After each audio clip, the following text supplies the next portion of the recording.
What is up, guys? Welcome back to another episode of Ryan Meyer's Expeditions. If you guys followed our last video, you know that we had COVID and it kept me out of the water for 30 days. Now that's the longest I've ever not been diving in my entire life. So I'm finally going out there now. Tyler's racing over here to pick me up right now. I'm running out of the door and we're gonna go see, what's that? Sam, shirts are here.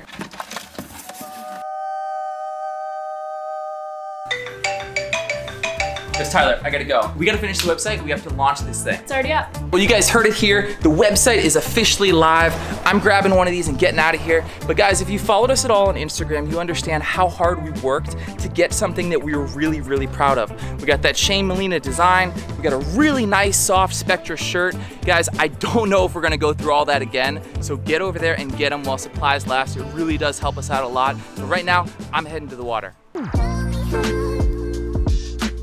We're just cruising this really kind of popular spot, and we got up here to the cliff and we're looking over the side, and there is a freaking unbelievably massive school of akule, which are like these bait fish that are just cruising around right off the cliff.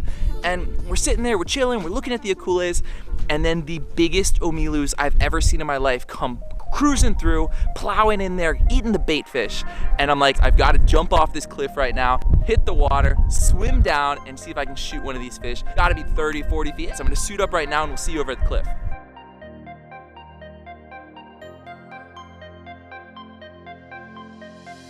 Ridiculous how many fish are in this school. We keep seeing like a big opening happen, and then right there, there's that omilu just cruising right through. We're gonna see if we can jump in and get him.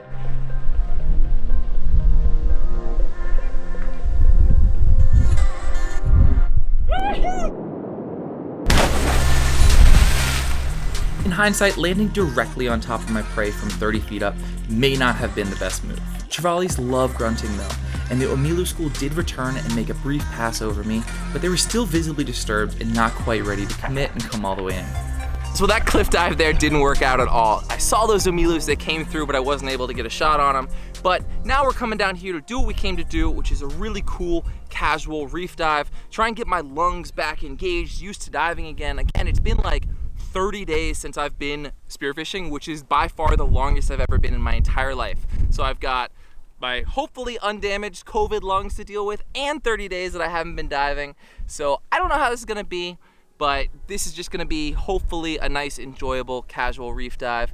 But we'll see you guys in the water. I really had no idea how COVID was gonna affect my lungs or how 30 days out of the water was gonna affect my diving. You know, and that's something I had never done before. So to get out here and just feel how great the ocean felt again, and to know that, like, you know, my dives were gonna be okay. I could drop back down to 80, 90, 100 feet here right away and have the fish kind of still come into me and kind of reassure me that I hadn't forgot what I was doing out there. We're always pretty safe out there diving, and we always kind of stay together, but I'm aware that as kind of the pro, I'm watched just a little bit less than, you know, some of these other guys. So I really had a talk with Tyler and Luke before in the car, and I was like, guys, like, I know we all could watch each other, but like, I need you to really watch me today, because I have no idea how those lungs are gonna be and how my dives are gonna be, how comfortable I'm gonna be. So it was a really cool way to get out here and know that Tyler's above me, and I can kind of really find those limits again and kind of see how my body is feeling and then dive accordingly. What was really interesting and kind of unexpected to me was that these first few deep drops I was doing, it wasn't my freediving skills that were rusty. It was actually my hunting skills. You know, I'm still out there diving 2.5 minutes. Almost all of my dives this day were in that like 90 to 110 foot. So it wasn't my freediving that I noticed being rusty. It was the small mistakes I was making hunting. You know, it was kind of landing in the wrong spot. It was moving that gun just a little bit too fast. It was spooking just a couple more fish than I usually did. And I just found that really, really interesting. Like this Moana Kali right here was cruising in and out, and normally I should have been able to get that fish. You know, the gun unfortunately was facing the wrong way. My body was kind of on a funky little rock here, but normally I can make that happen 9 out of 10 times. But today I really had no chance. This thing wasn't ready to play with me at all, wouldn't commit, and just kind of looked the way I see more amateur diver would have behaved underwater. You know, I spooked those little fish, and I should have really been able to attract that Moana collie over to me, but I wasn't able to, and I put that at my hunting skills just still being just a little bit rusty. I really think one of the best things we can do as spearfishermen is film our own dives and then go back and kind of critique them ourselves, and you'll see some of those mistakes, and you'll really kind of notice over time all those tiny little things that in the end of the day are really what makes it happen. You know, those small little mistakes are the difference between that moo or that uku being on your stringer or still swimming around at the end of the day. And this dive here was the only one of the day that I actually spotted an uku on. And I got down here, I did my dusting, I did my grunting, and was able to kind of slightly attract him over, but not get him to commit. And again, I think that's that just little bit rusty, not quite being as enticing to him as I could have been if I was on 100% on my game. You know, you can see the gun move right here just a little bit, maybe before it should have, but you can see him there on the top of the screen kind of coming in, cruising, looking at me, thinking about it. And this was a little bit later in the dive, you know, for me. This was, I think, in that 105 foot range.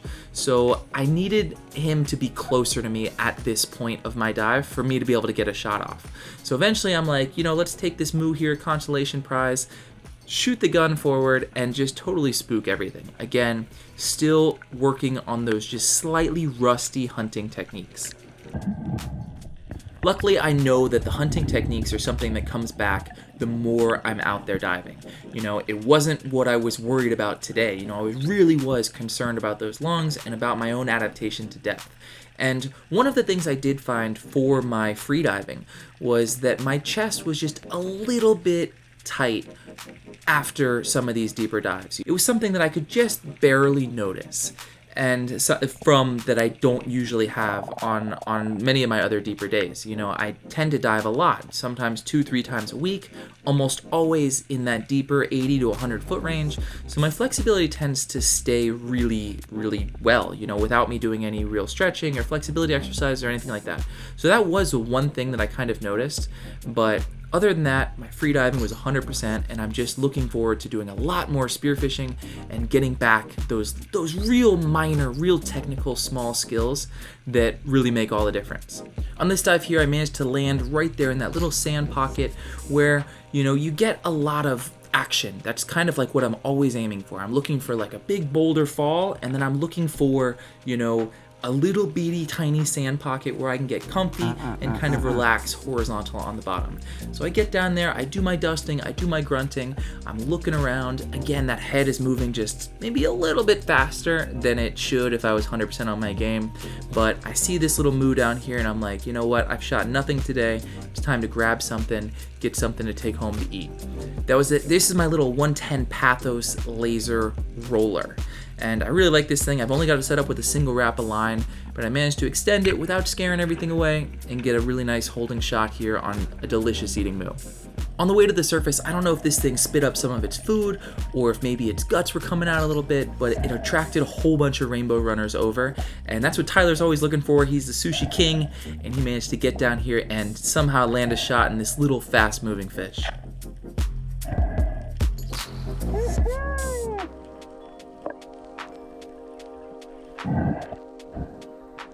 So the last few times I was at this spot, I have seen a couple knife jaws, and I've shot a couple here. And they're one of my favorite fish, and I know that they're very residential, so if they're there before, then you have a good chance of bumping into them again.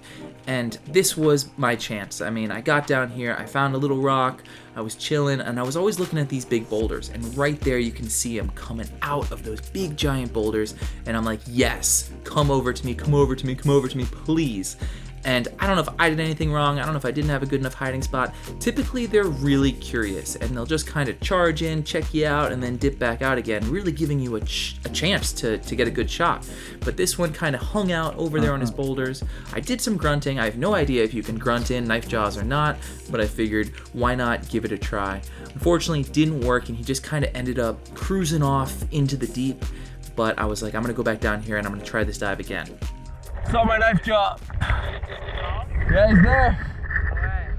So this time I landed just a little bit closer over to where his house was. Those are those boulders right there that he was in. And I don't know if he moved off or if he was inside of there. I don't really know what the deal was. I was pretty kind of devastated to not see him again. I mean, that thing was a stud and one of my favorite eating fish out here in Hawaii, and something that I was really, really looking forward to today. But out here, popped out of those two caves there, were two of the biggest roys that I've ever seen. And at this point in the dive, I was kind of like, well, let's shoot something and let's chum it up and see if, maybe I can pull an uku from out in the sand deeper, or, in this zone, anything can kind of come up to you. So I pick out that real big giant roy, and you'll see him back here in the cave. You can almost only see like his white mouth there, like, opening and closing there. We'll see another turn here of my head, but these roy are obviously, if you don't know, an invasive species out here in Hawaii. Many of them have ciguatera, so unfortunately we don't eat them, especially the really, really big ones. So they're a fish that we try to get off the reef whenever we can, but unfortunately there's just so many out there. It's a lost cause in my opinion. I think they live really deep. They're all over the reefs.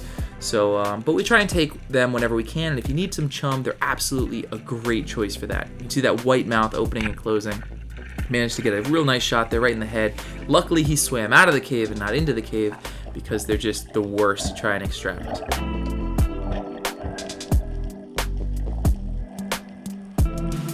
We swam out just a little bit deeper into like that 130, 150 foot range. Did a bunch of chumming, cut these things up, and when I drop a bunch of chunks like that, I want to really wait until they get closer to the bottom to do my dive. And then, that's when those ukus are going to come up. They're going to have a chance to have seen them, grabbed a few bites, and then hopefully get kind of dumb, and I'll be able to get down there and make a shot happen. I'm not planning on going all the way to the bottom, so on one of these type of dives, I really want to be as non-threatening as possible, but I want to be horizontal. I don't want to go as vertical as I would if I'm trying to get somewhere, because I'm not trying to get anywhere. I'm trying to remain in that strike zone as long as I possibly can, in that zone where the chum are there and I can kind of watch and see if an uku's coming up, and then I can kind of make my approach, make my plan, and see if I can get him and make it happen. Fortunately, nothing but a bunch of triggerfish, small rainbow runners came up to our chum, but it was always worth a try. One of my favorite ways to dive is kind of really slow, really deep, and with really long bottom times. Now, there's not that many places where you can do that. You need a couple things to come together. You need to have really light current and really clear water. And another problem with that is your dive buddies. Like if you don't have a dive buddy that's happy diving that 90, 130, then he's gonna have a really bad day if you wanna dive that 90 to 130. So I really like this zone because the slope is so dramatic that I can do a dive in 110 feet and my buddy can watch me, and then we can swim in like 10 kicks, and all of a sudden now he can do a 70-foot dive. So that was kind of what we were doing all day long, and I call this place the Mediterranean because that's kind of how the diving is. There's not that many fish. There's, we had been diving, this was like a 5-hour dive. We don't have a lot of fish, but it's some of the most enjoyable, relaxing, slow diving. And I was telling Tyler that. I was like, this is your day to really push it, push those limits a little bit. You've sat on the surface now, not moving, not fighting any current for so long that you can make some of those longer, deeper, better dives happen. On this particular dive, I get down and I'm on top of a boulder. Back to that kind of rusty diving technique. I should be kind of off, always on the deeper side is always where I like to be. I like to be in that sand off to the side of the boulders. But a couple of those moo do come in, and you can see me kind of move my gun there.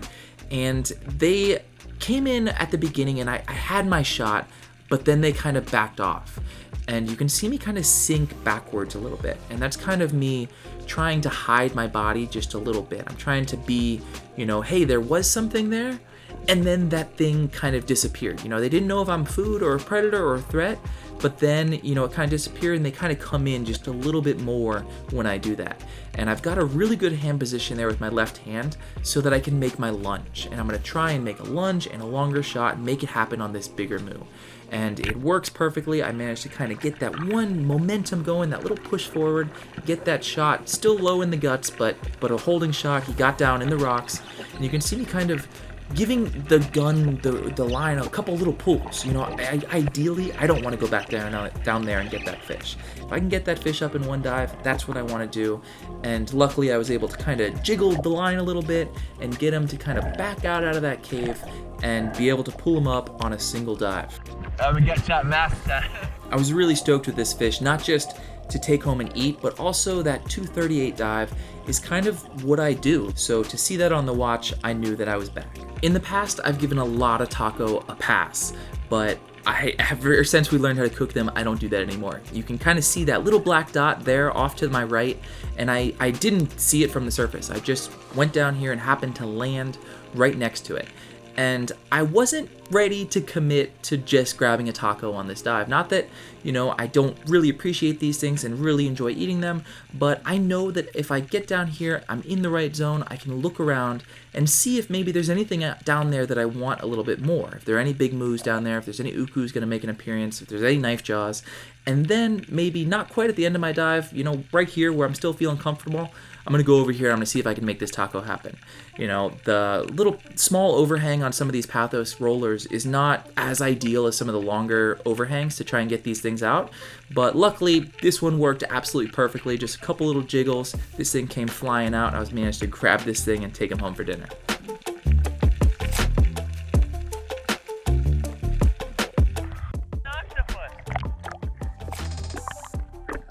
Still a few more. We'll get out of here. The boys kept asking me over and over. They're like, yo, Ryan, what do you want to do?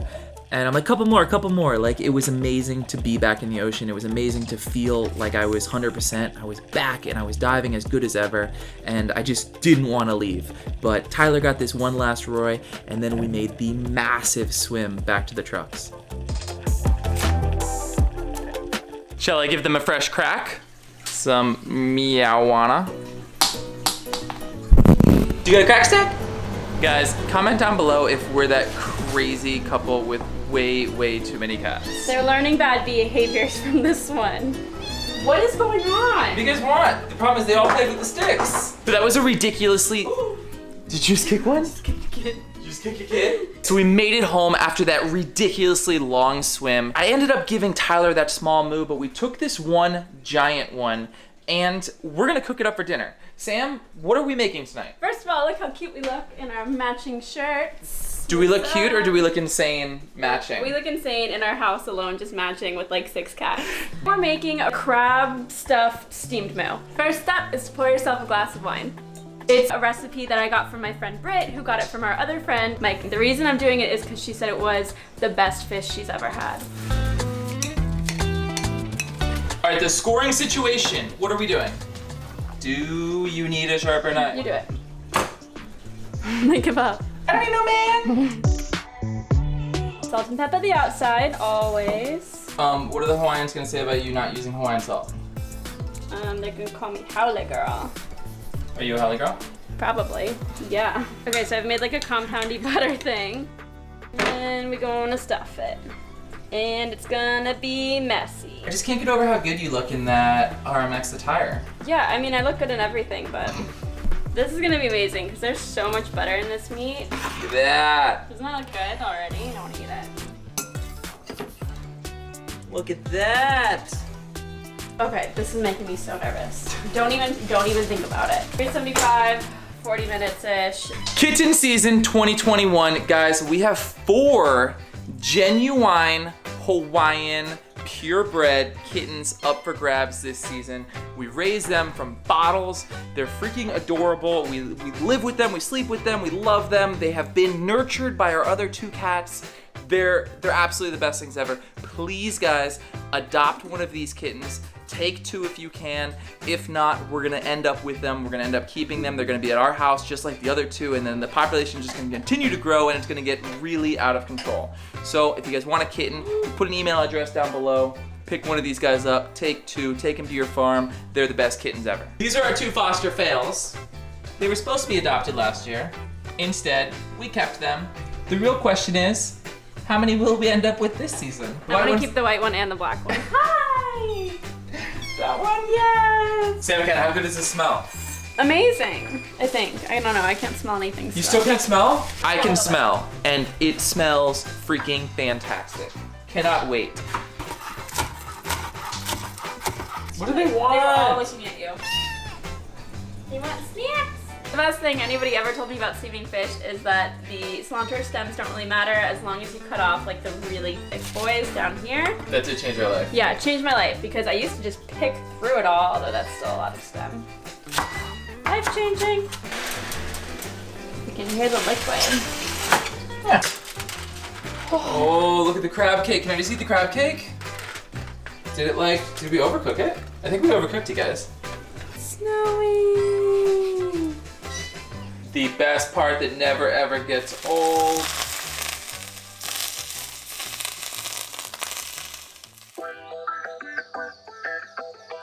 Come on, come on, come on, come on. Come on. Eat up. We saw some of that like curling behavior that we saw on the towel. I don't know. I'm trying a bite. That's really good. The crab or the fish? All of it. The crab's not. I mean, the fish is not curled. No? All right, here's that crab.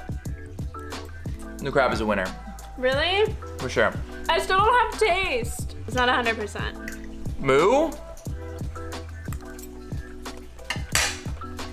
Moo's great.